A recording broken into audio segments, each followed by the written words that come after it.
Robert Christenson. I'm with the president of the Fridley Historical Society. For the last 2 years, actually started last year, we started doing an event called the Fridley History Conversation, which has been phenomenal. We've had monthly meetings going on at the History Center, which started back in 1985. We created a historical society. And then in 1990, they were going to demolish, 1990, we created the Fridley History Museum. And we took the District 23 school that was scheduled to be demolished in the early 1980s, and the Historical Society was created to preserve that and convert that into a museum. So in that museum, not only do we have a lot of artifacts from Fridley, but we have aerial photographs like this. We have two that are just phenomenal. One is 1949, and the 1949 one shows nothing but a few spots of houses here and there. I mean, that was before any of this. 1953, in 11 years, it's totally covered with housing. So the explosive growth of housing in Fridley took place between 1953 and 1964. Going back, I was born in Fridley in 1936. My father was born here in 1902, and my cousin came here in the 1970s. And she wrote the first book, history book on Fridley. They had a Fridley Old Timers reunion, which they had annually in the early 50s, and so she wrote the book for that, and we have a copy of it. And it's Fridley's first 50 families, so it traces all 50 families that first came to Fridley over the years up until the 1950s. In 1936, if any of you remember the Metropolitan Building in downtown Minneapolis, that was torn down, and a friend of mine, when I went to Columbia Heights High School, a fellow by the name of Dale Lang, was with the demolition company that was tearing that building down. And my father and I went down there to see if there's anything we wanted to buy to use for our businesses here in Fridley. And I found a map that they let me have for free in a railroad office, and it was dated 1936, and it listed all the cities and townships in the state of Minnesota in 1936, and it showed for Fridley a population of 336. Now, I think it was probably more than that. I think what they probably put on the map was the 1930 census, because they really didn't take census, on an annual basis or had any way of really upgrading. So I'm guessing it was probably more like 500 or 600, because I've seen some census figures that shows Fridley's population is over 1,000 by 1940. At that time, in the late 30s, we were, of course, an unincorporated township, and we had the place where we have the Fridley History Center now was a two-room schoolhouse that was built in 1931, so it had its 75th birthday last year. The original schoolhouse, which was right across the street on Mississippi Street and 5th Street. If you go across 5th Street to the west, there's this big parking lot for that big office building that sits on University of Mississippi Street, and that's where that school was, and that burned down in 1929. And my father bought all that property from University to 5th Street, from Mississippi to 64th in 1935, and then he built his home on the foundation of that school. And so that's where I spent the first 17 years of my life.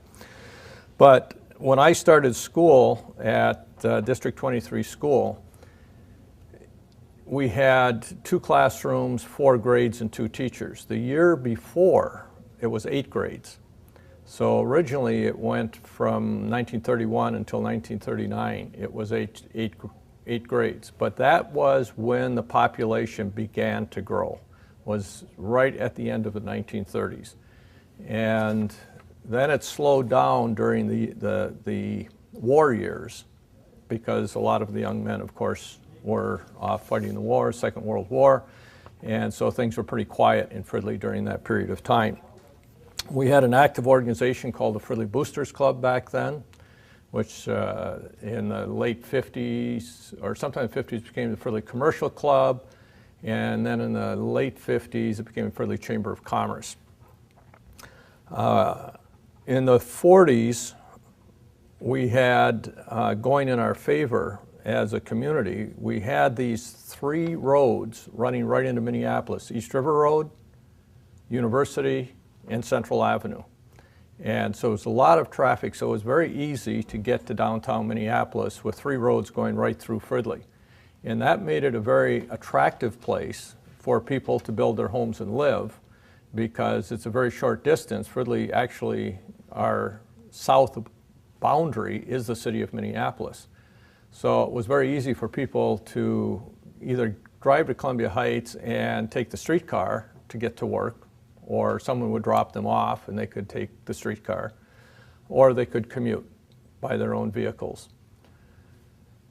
We decided we wanted to be an incorporated village, but that failed at a number of elections. You know, up until 1949, all of our public services were provided by the county of Anoka, and a lot of the people didn't want to have a community where you were going to be taxed and have to pay for all of the public services that we need and build an infrastructure for our own community. But the main drive to get a village was we had no local fire protection. We had a volunteer fire department, and it actually had its siren on top of our shopping center on Mississippi and University Avenue, and the fire office was in our shopping center. And in the lower level of the shopping center, we had our bus company, Fridley Bus Service, and we had the fire trucks parked down in our bus company. We didn't have an ambulance in Fridley, so my dad went and hired a guy and bought an ambulance, and so we put an ambulance down there because it was only Smith and Olson ambulances. In 1949, we became a village. Northern Pump, or Northern Ordinance as it was known at the time, decided that they really wanted to see this become a village as well. And so they hired a photographer to go and photograph every one of the businesses in Fridley. So in our museum, in the lower level, we have around the room photographs of every business that existed in Fridley in 1949.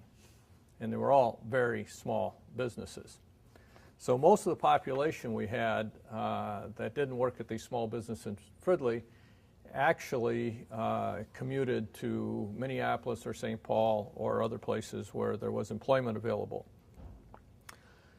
From 1949 to 1953 is when the population really grew fast. And during that period, 1949 to 1963, during that period of time, much of that growth was because industry started to move into Fridley. In 1961, we had 25 members in the Fridley Chamber of Commerce. And I had just come out of the service that year, and I went to one of the meetings, and another fellow there was Leon Madsen. And his dad, Ernie Madsen, when we became a village, became the first village manager for Fridley. And they had a nice social meeting, and Leon and I said, well, if you're going to be a Chamber of Commerce, why don't we talk about business and so forth, rather than have a few drinks and nice lunch, and that's when you had drinks with lunch, and a social hour. So they said, well, how do we do that? And we said, well, find somebody who has a Chamber of Commerce that can act as a mentor for us, and we'll create a real one. And they said, it's fine, why don't the two of you do it? Being you don't like the way we're doing it, do it yourselves. So Leon and I went to the city of Minneapolis, and they were more than happy to be our guide as to how to create a real Chamber of Commerce. And then I went out to get memberships, and within a year, businesses were moving into Fridley. We had 75 members, so we tripled the size of it in 12 months. Also at that time, in the early 60s, we created what was called the Fridley Industrial Development Commission. And it was a group of people. There were some members of the city council, there were business people, members of the Chamber of Commerce. And what we did is we went out to Minneapolis and neighboring communities, and we tried to draw every business we could into Fridley. and we had enormous growth during the 1960s. I remember going to St. Anthony and meeting with Earl Bakken and talking to him about moving Medtronic to Fridley. And he was very interested because as a youth, he was a graduate of Columbia Heights High School. As a youth, he used to have picnics and play down on Rice Creek, right close to Old Central Avenue. So he decided to buy the property, being it was available, because that was his old home base as a youth, and he thought that it was a very picturesque site as well. And he had a different concept of how to run a business. And if any of you know any of the people that worked at Medtronic in the early years, it was more like a family than run as employer-employee relationships. They had picnics, and they did a lot in meeting the needs of employees that other companies didn't get around to doing for 15 years after that. We also had the map that we have, for example, of 1949 shows Highway 65 stopping right here at Moore Lake and then continuing on down the other side. So they built it all the way, but they never got it across the lake because they had all sorts of problems with springs running through, and in fact those springs that ran through also carried then down towards Sullivan Lake and then over towards University Avenue, which used to flood every year. And it was from all the springs that came through Moore Lake and all the way over to University Avenue. So that was a major problem in getting that highway completed. But by 1963, it was completed. We had Highway 100 that had come through about 10 years earlier. Highway 65 was a 4-lane highway. East River Road was upgraded to 4 lanes. University was upgraded to 4 lanes. And we had major battles when Highway 100 was upgraded to a freeway, to 694, as to what to do with these various interchanges, because we wanted to have a cloverleaf at East River Road, at University, and at Central. And that was before University was 4 lanes. And they said, well, we'll give you a choice. We'll give you a cloverleaf at Highway 65, but not at University and not at East River Road. But in exchange for that, we'll make University Avenue 4-lane. Or you keep University 2-lane, we'll give you cloverleaf at the other 2. So that was the final negotiation on that. But once those highways were in, that made it very easy for people to travel through Fridley, and it gave us much more exposure, and it brought many more people to live in Fridley. Back in the early 1960s, I know my father and a builder here by the name of Carl Bennett did this development right back here. Yeah, right next to the fields here. This whole area, is, if you look on the plat map now, is Ben Arco Division, Ben for Bennett, Art for Art Christenson.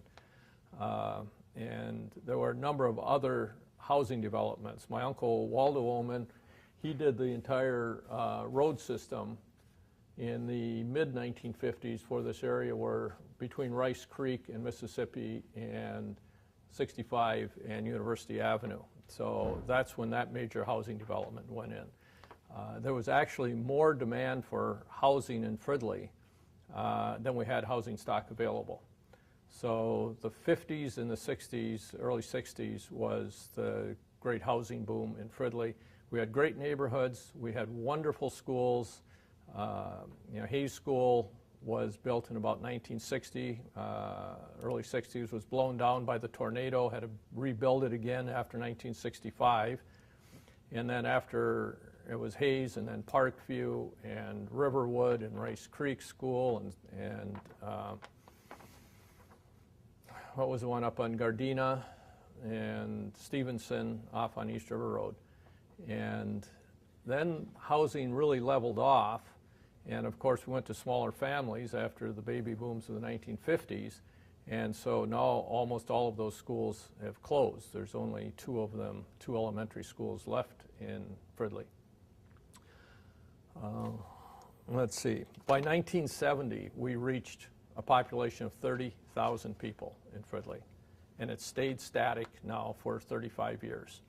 We have not gone up. We go up 1,000, down 1,000, but if you look at all the census figures over the last 35 years, we have remained at 30,000.